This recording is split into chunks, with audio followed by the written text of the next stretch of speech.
Hey guys, I was working trivia night at the brewery I work at last week, and a question came up asking for the name of that little kid in Monsters, Inc. And let me tell you, I was not prepared for the utter shock from my manager when I said I didn't know. He was utterly dumbfounded, but like, I don't know what to tell you, man. I haven't seen Monsters, Inc. in like 14 years. And yes, I hear you. Monsters, Inc. is a great movie. But it isn't just Monsters, Inc. I rarely watch, it's all Pixar movies. And I know Pixar puts out almost exclusively bangers, but I'm a cold person, hardened by lost opportunity and the steady disillusion of my youth. I don't want to feel things, but there is one exception to this, a movie that I don't rewatch because frankly, I thought it sucked. I'll give you a guess as to which one that is. The original Toy Story came out when I was 3 years old, and I 100% believe it remains a certified classic. Then came Toy Story 2, which I remember liking, but not near as much, although in retrospect, I'm pretty sure it's because my 7-year-old dumbass was quite certain that girls were icky. Thank God for growth. Toy Story 3 came out when I was 17, and I went to see it in theaters with my girlfriend at the time during the summer between my senior year of high school and my moving away for college. And here it comes. I hated it. I hated Toy Story 3. Cheers. Which, looking back now, 12 years later, is really fucking weird because I was quite literally the perfect age for that movie at the time it was released. The whole thing is an examination of what it means to be exactly the age I was when I saw it, to enter adulthood and what it means to leave behind the safety and comforts of childhood. Andy and I are the same age. Are you understanding this? It was basically made for summer of 2010 me. That and to make my parents cry. But I'm not over exaggerating here when I say that I absolutely hated this movie. And in the time since, especially as I've gotten more and more into movies and heard all the discourse and straight up praise for this near literal dumpster fire, I've often wondered what the hell happened. Why'd I hate it so much? I turned 30 this past August, and that sort of birthday tends to make you think back on some things. And for some reason, Toy Story 3 was one of my things. It had all the makings to be one of my favorite movies, one of the most moving at the very least, and everyone else loves it. So why did I hate it? Let's find out. Now, I haven't seen this movie since that first time in June of 2010, and I haven't done any Toy Story 3 specific research leading up to this. I'm just gonna watch it, and we'll see if, like ladies, I like it now. Although, I do admittedly hope that I don't, because, I mean, a video bad-mouthing Toy Story 3, YouTube loves that shit. This doesn't make any sense. I should have seen this coming. It's Emily all over again. Sarge was right. Yeah, and Woody was wrong. Wait a minute.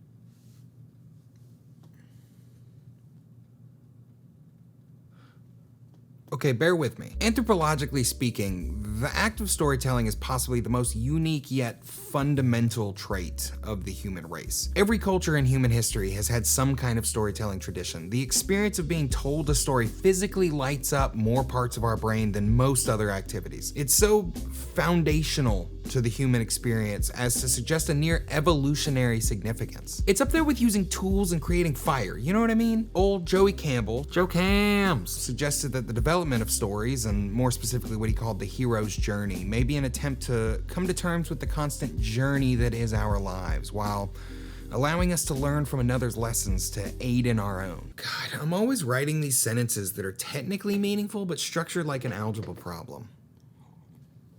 I'm just gonna hope you followed that. Because as beings cursed with the knowledge of our own mortality, we are acutely aware of the constant death and rebirth of our status quo. Acutely aware of the fact that the only constant in existence is change, and that with the growth of tomorrow comes the perpetual destruction of today. This awareness is particularly poignant in times of great personal upheaval. Is this sounding thematically familiar yet? What I'm trying to say is, I think I've learned a little something about myself, because for the most part, Toy Story 3 is one damn fine movie. For starters, on just like a base, purely entertainment level, there are tons of bits in this thing that I love. In no particular order, love me a Prison Break, and the fact that this movie just shifts 55 minutes into a Prison Break movie, but through the lens of everything being toys, yes please. Mrs. Potato Head leaving her eye behind, and therefore giving her these weird, like, psychic visions throughout the movie, that's super clever. The Saving Private Ryan-esque intensity of their first playtime at Sunnyside, Mr. Potato Head sticking his parts into a tortilla to become this goofy, floppy linchpin of their escape, hilarious. The beginning, actually, can we talk about the beginning for a second? Because it might be perfect. After a quick opening shot of that iconic blue sky of the wallpaper, we jump right into the only proper way to begin a Toy Story. a play scene.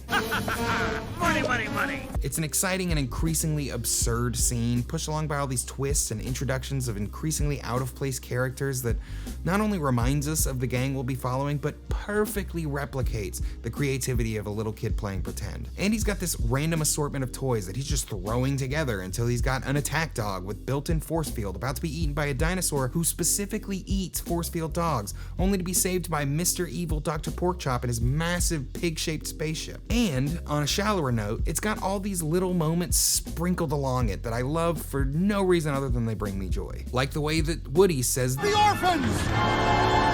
Or how Jessie sends out a shockwave with her dino summoning yodel, or how objectively dope the Barrel of Monkeys bomb is in both look and function. With this perfect reintroduction into the world of Toy Story, we launch into what can only be described as a journey of epic relative to the size of the anthropomorphized toys they're in proportions. I guess to give you the briefest cliff notes of the story here, although you really should watch it because it's amazing and it comes in under 2 hours long. Basically, Andy's going to college, and after he successfully sits Woody aside to bring with him, adorable, the rest of the toy chest accidentally gets placed in the trash pile. Woody catches the mistake, tries to save them, but no one will believe that they weren't actually thrown out by their rapidly maturing god, and everyone ends up getting donated to a local daycare. Unable to convince anyone of the truth, Woody leaves the rest of the toys at the daycare, and he tries to get back to Andy until he learns that the daycare is actually an authoritarian hellscape, and he goes back to try and save his friends. Okay, so I said the word epic and journey and therein. Did you catch that? I never get to use therein, so let me explain.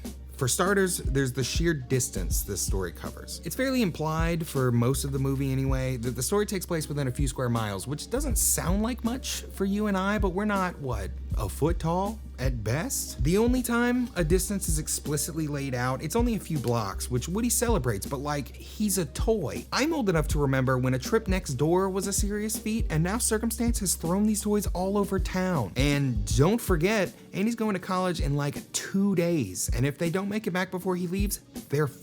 On top of all that, the stakes of this thing are immense and painfully present from the get-go. Right from the outset of the actual narrative, after the fun opening romp and the nostalgia-dripping montage reminding us of the core relationship of the movie, and after one heartbreaking scene that I'll bring back up later, they very explicitly lay out what's at stake.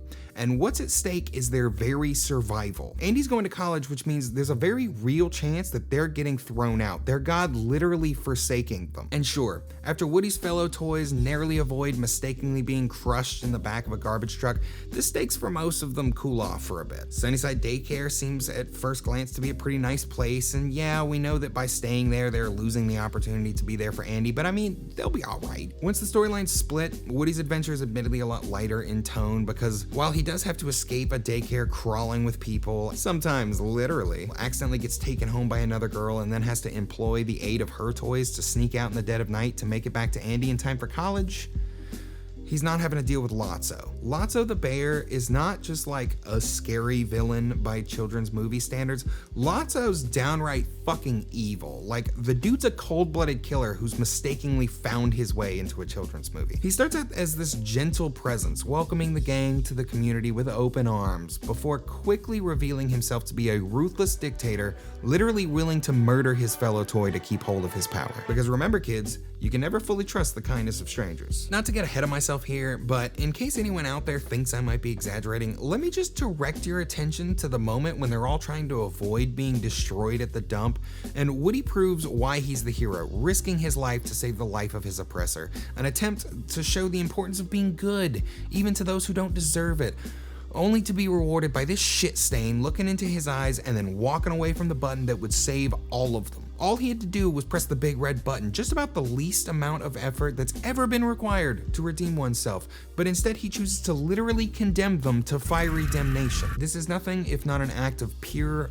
barbarous evil. You can't even explain it away with self-preservation. Saving Woody wouldn't have put him at risk. He was already saved. I mean, look at the pure spite in his eyes before he chooses to allow them to burn. I think the best illustration of how terrible this stupid bear, and in turn the situation the gang's in, is the beautiful moment about halfway through when the two storylines thus far collide. We've learned by this point how terrible Sunnyside is. Meanwhile, Woody's figured out his way home and starts to set out for his journey back when this happens. It's right around the corner! Hey! I'm going to college! Look at me! I'm big toy on campus. Hello. Hey, I'll see you at the Zaka. Okay, Potsy. Wait, hey, listen. If any of you guys ever get to Sunnyside Daycare, you tell him Woody made it home. You came from Sunnyside? I've shown this to a few folks who've been generally unimpressed, so I might be alone here, but that moment's such a gut punch to me. I mean, Woody's found his way home. The mood is all celebratory, and then at the very mention of Sunnyside, the bottom falls out. It's this You came from Sunnyside?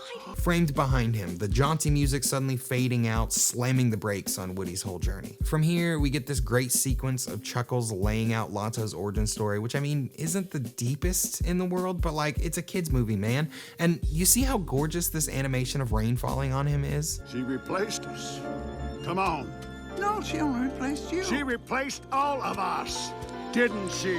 It also showcases Lotso's ability to corrupt those around him, which sets up Baby for his Darth Vader moment later on. You know, and this is kind of a digression, I guess, but when you really consider the reality of the Sunnyside Lotso is built, it introduces an even more almost cosmic horror to the whole thing, and that's ignoring the fact that he quite literally strips Buzz of his agency by factory resetting him. Because based on what we've been shown in the Toy Story trilogy thus far, the only way out of existence for toys in this world is utter destruction. Like, nobody just dies of old age. You know what I mean? Toys just are until they've been damaged to such a degree that they can no longer be. So, based on what we know, there's no existential retirement from Sunnyside. The toys that have been left behind there aren't just stuck. They're doomed to a harrowing playtime every single day until they're finally killed in action. It's why it's so important that they not just escape, but dismantle Lotto's entire system, because otherwise, all of the other toys that have been left behind are still doomed to this horrifying fate. Actually, I'm glad this came up, because reason one, when you really examine the plot of Toy Story 3, it comes with a lot of particularly troubling real-world implications. For starters, after that initial failed mission, actually no, let's talk about that. So after the aforementioned nostalgia montage at the beginning of the movie, we pick up on present-day Woody and gang executing what is honestly a really clever plan. They steal Andy's cell phone, bring it into the toy chest that they've seemingly been in for like a decade, just laying in hopes that he'll one day want to play again, and they call it in an effort to force him to open the toy chest in the slightest chance that this will inspire him to play. And when it fails, not only is it utterly heartbreaking, I mean, look at the way that Woody cradles the phone. Jesus Christ, Pixar. But it also introduces this almost Lovecraftian horror to the whole thing. These characters, while they can play at agency with their little adventures, are ultimately at the absolute will of their owners. Andy, this godlike being of immeasurable power to whom our heroes mean little past sentimental value, can choose to do whatever he wants with these toys. And that's just their life. Anybody else notice that Bo Peep, the love of Woody's life, her absence is just a throwaway line passed by in such a matter-of-fact manner as to illustrate how little control these toys have over the circumstances of their own existence? Yeah, we've lost friends along the way. Wheezy and Etch and Bo Peep? yeah, even Bo. All good toys who've gone on to new owners. The best case scenario laid out in the following scene is that they'll hopefully get bagged up and tossed in the attic for God knows how long. I mean, think of what's in your attic and imagine your entire existence being a part of that junk.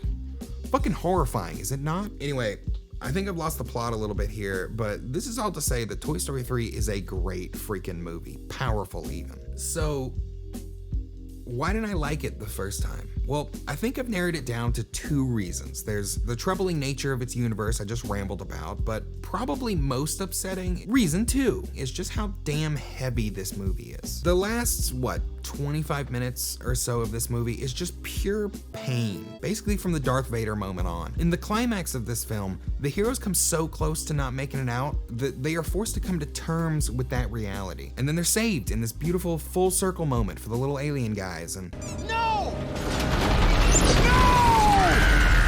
they barely make it out of their lives, and they make it home just in time, only to learn that it's no longer their home. Because the change, the growth of this movie isn't Woody's or Buzz's or Jesse's or any of the toys. It's Andy's. It's Andy that realizes at the end of it all that he should give these toys away to someone who can still use them because their value was in a life that he's about to leave, one that he'll never really be able to return to. I mentioned earlier that I'm getting older, and I know I'm not really all that old yet, but I'm definitely not all that young anymore either. And I think I can confidently say that, at least at this point in my life, I'm not really all that afraid of death.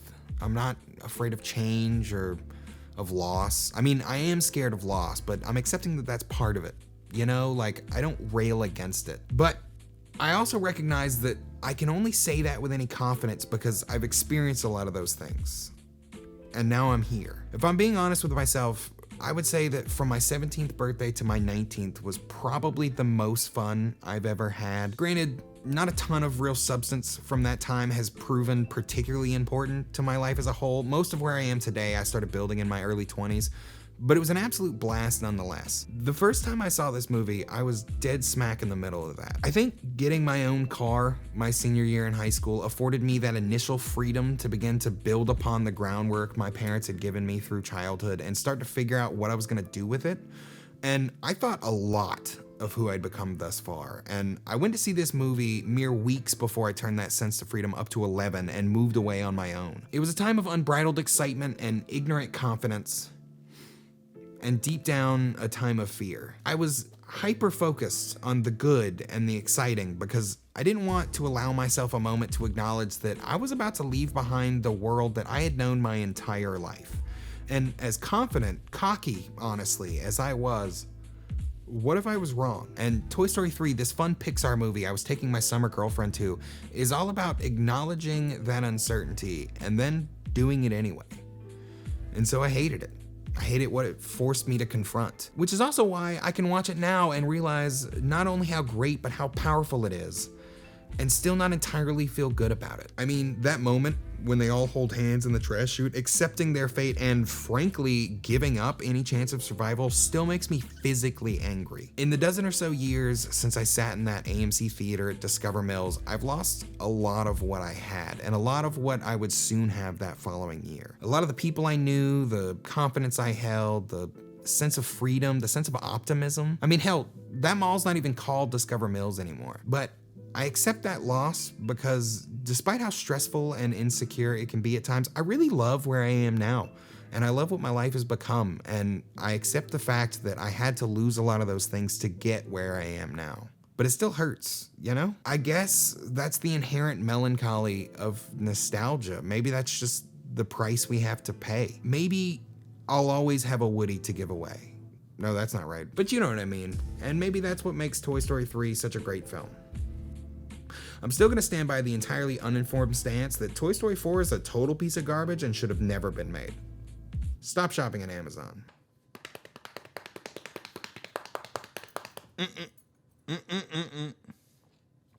I don't need y'all yet. I'm filming, clearly.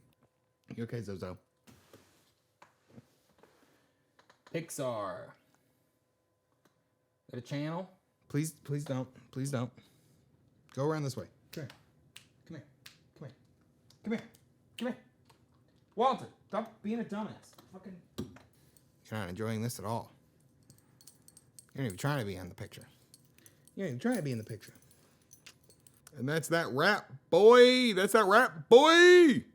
Boy.